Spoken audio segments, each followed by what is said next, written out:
Cricketer Shahid Afridi का जहरीला बयान। मोदी के बाद कश्मीर पर बोला क्रिकेटर अफरीदी, पाक आर्मी के साथ कश्मीर में रहना चाहता हूं, पाकिस्तान कश्मीर को पाक मिलाए। नमस्कार, मैं नियाज खान और आप देख रहे हैं एनएमएफ न्यूज। हमेशा राजनीतिक बयान देने के लिए मशहूर पाक क्रिकेटर शाहिद अफरीदी ने एक बार फिर अपने बयान से राजनीति को गरमा दिया है।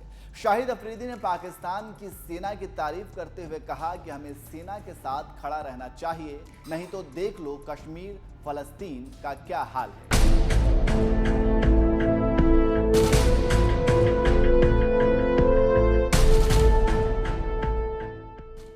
क्रिकेटर शाहिद अफरीदी जितना क्रिकेट में कमाल नहीं कर सके, ठीक वैसे ही राजनीति में लगता है कि कुछ नहीं कर पाएंगे। ये बात मैं इसलिए कह रहा हूं कि बयान देने और काम करने में बड़ा अंतर होता है। देश की माली हालात इतनी खराब है, लोग दाने दाने को मोहताज हैं और महंगाई इस कदर बढ़ी है कि माँ अपने बच्चों को दूध नहीं पिला पा रही है और लोगों के सब्जी खरीदने में पसीने छूट रहे हैं।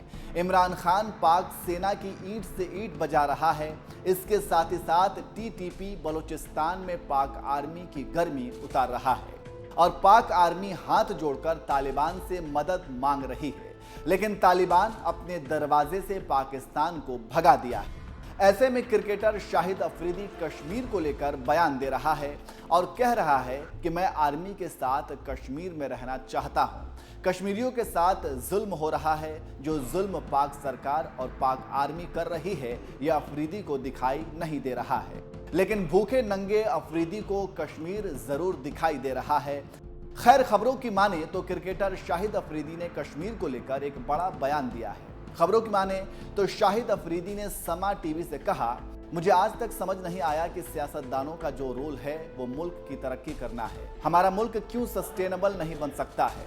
इस मुल्क के हालात को देखते हुए मेरे बच्चे सवाल करते हैं कि पापा ये क्या हो रहा है देश में, हम कब तक आपस में लड़ते रहेंगे, हम खुद इस मुल्क के दुश्मन हैं। पाकिस्तानी आर्मी ने इस देश के लिए बड़ी कुर्बानी दी है, ये बात सियासतदान क्यों नहीं मानते। अगर पाकिस्तान की फौज ना हो तो आज़ादी क्या होती है, ये फलस्तीनियों से पूछिए, कश्मीरियों से पूछिए। हमें फौज के साथ खड़ा होना है। तो आप समझ गए होंगे कि क्या कह रहे हैं अफरीदी और क्या सोच रहे हैं। लेकिन अफरीदी को कौन समझाए कि पाकिस्तान सरकार और पाक आर्मी नेता क्यों कुत्ते की तरह लड़ रहे हैं, उनको कौन समझाएगा।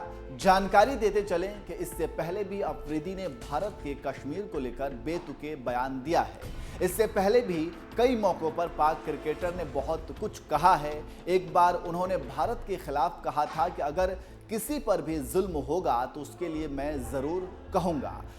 उन्होंने कहा कि मैं कश्मीर के हालात पर हमेशा बात किया है। पिछले साल भी भारत के कश्मीर के अलगाववादी नेता यासीन मलिक के समर्थन में ट्वीट किया था और लिखा था कि भारत मानवाधिकार हनन के खिलाफ आलोचना करने वालों के आवाज़ को दबाने की लगातार कोशिश करता है।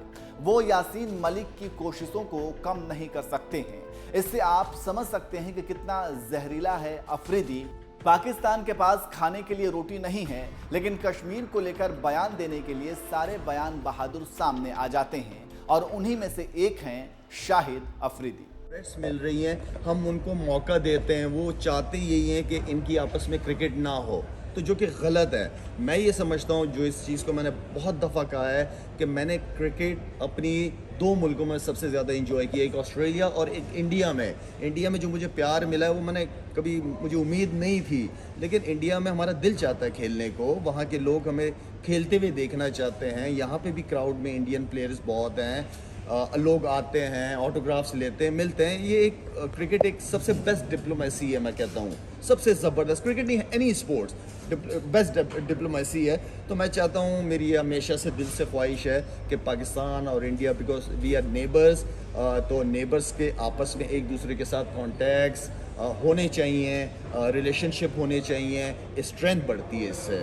शायद भाई आपने बोला कि रिलेशंस बनने चाहिए, कॉन्टैक्ट बनना चाहिए, खेलना चाहिए, लेकिन फिर जब बात आती है, शायद आप ही हों या कुछ भी हो, कि जब पीएम के बारे में बोला जाता है, इंडिया के पीएम के बारे में, कश्मीर का मुद्दा उठाया जाता है, फिर कैसे हम एक्सपेक्ट कर सकते हैं कि आप इंडिया आकर खेलें। तो उन सब चीज़ों से भी तो फिर बचा जा सकता है। मेरी एक सेम चीज़ है, अगर दुनिया में कहीं जालिम आदमी होगा और कहीं मजलूम जिसके ऊपर जुल्म होगा, चाहे वो किसी भी रिलीजन से उसका रिलेशनशिप हो, मैं हमेशा बात करूँगा।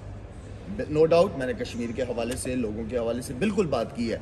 अगर कोई नॉन मुस्लिम भी होगा ना, वो पाकिस्तान में होगा या इंडिया या दुनिया के किसी कोने में होगा, जालिम जालिम ही होता है, मजलूम मजलूम ही होता है। ये सिर्फ मेरी रिस्पॉन्सिबिलिटी नहीं है, आप लोग भी इंसान हो। इंसानियत से ज़बरदस्त खूबसूरत रिलीजन कोई नहीं है मेरे नज़दीक, और इवन कि आप लोगों के नज़दीक भी यही होगा। तो देखें, गलत चीज़ गलत होती है, ठीक चीज़ ठीक होती है, लेकिन हमें एटलीस्ट हकीकत से पर्दा नहीं वो करना चाहिए। मैं अपनी आंखें बंद नहीं करनी चाहिए। दोबारा कह रहा हूँ, कोई भी रिलीजन हो, जुल्म जुल्म होता है। शाहिद भाई, क्योंकि आपने बोला कि प्यार को बढ़ाओ, नफ़रत ना बढ़ाओ, डिप्लोमेसी की भी आपने बात करी, बट ये जब बयान आते हैं आपके मुल्क से हों या फिर जैसे कि अगर एशिया कप हमारे यहाँ नहीं होता है तो वर्ल्ड कप के लिए हम नहीं जाएंगे, तो फिर चीज़ें इम्प्रूव कैसे होंगी? तो देखें, एशिया कप का कौन मना कर रहा है? इंडिया मना कर रहा है ना एशिया कप पर का। शायद भाई, हम तो इंडिया में भी एशिया कप हुआ नहीं एक आप अरसे से। इंडिया की टीम को भेजे तो सही, उनको सर आंखों पे रखेंगे हम लोग। बट शायद भाई, और इससे पहले पास्ट में हुआ है। हमें अगर इंडिया की तरफ से, वो नाम नहीं लूँगा उनसे, आपका बॉम्बे के, उन्होंने पाकिस्तान टीम को थ्रेट दी कि ये नहीं आएंगे, लेकिन हमने हर चीज़ को साइड पे करके, उस वक्त जो भी गवर्नमेंट के थे उन्होंने रिस्पॉन्सिबिलिटी ली और पाकिस्तान टीम आई। तो हमें थ्रेट्स की वजह से अपनी रिलेशनशिप नहीं खराब कर, थ्रेट्स तो आते रहेंगे, उनको हम मौका वाजिब दें। बात है शाहिद भाई। बस मैं इसलिए ये बात जी, पूछी please। क्योंकि जो आप एशिया कप तो इंडिया में भी अरसे से नहीं हुआ है भाई, काफी तो वक्त हो आप गया। लोग इंडिया और कराओ पाकिस्तान ना, तो एशिया कप इंडिया में कराओ, हम आ जाएंगे। मैं भी आऊँगा, मैं खेल नहीं रहा लेकिन वैसे ही देखने आ जाऊँगा। अच्छा शाहिद भाई, आपने बाबर आजम पे क्रिटिसिज्म करा था और हमने भी बात करी। पाकिस्तान में लोग थोड़ा सा बुरा मना लेते हैं, कुछ प्लेयर्स भी हैं जो डिफेंड ज़्यादा करते हैं। T20 form, no doubt exceptional player, no doubt records बहुत अच्छे हैं, नो डाउट रैंकिंग्स में बहुत ऊपर हैं, बट अल्टीमेटली जब डिलीवर करने की बात आती है, आपने अपने मुल्क को ट्रॉफी जितानी है, तो बार बार ये देख रहे हैं कि स्ट्राइक रेट का मसला पावर प्ले में जो है वो बार बार आ रहा है। तो उस हवाले से क्या बोलेंगे कि T20, क्योंकि आपके पास और प्लेयर हैं, Fakhar Zaman, Azam Khan, you have depth. बिल्कुल सही कह रहे हैं आप। मैंने आज तक कभी भी बाबर, क्योंकि वो छोटे भाइयों की तरह है, मेरा जूनियर है, मेरा आज तक कभी क्रिटिसिज्म किया ही नहीं है बाबर पे। हाँ, जो सही बात है वो मैं चाहता हूँ कि बाबर आजम माशाल्लाह से वैसी नंबर 1 बैट्समैन है, लेकिन T20 के अंदर आपको स्ट्राइक रेट बेहतर करना पड़ता है। बाबर आजम अपनी बैटिंग, अपनी इनिंग को बिल्ड करने के लिए वो टाइम लेता है। उसके साथ एक ऐसा पार्टनर होना चाहिए जिसका स्ट्राइक रेट 135, 140 प्लस। उस पावर प्ले इंपॉर्टेंट होता है, आपने फ़ायदा उठाना होता है, तो हमेशा उस पर बात की है। जैसे अगर मैं विराट कोहली की बात करता हूँ, हमेशा से उसको बड़ा मैं हाई रेट करता हूँ, बड़ा पॉजिटिव खेलता है। उसके ऊपर मुश्किल वक्त भी आया, लेकिन उसने बड़ा प्लेयर था जिसकी वजह से उसने अपने आप को उसमें से निकाला है।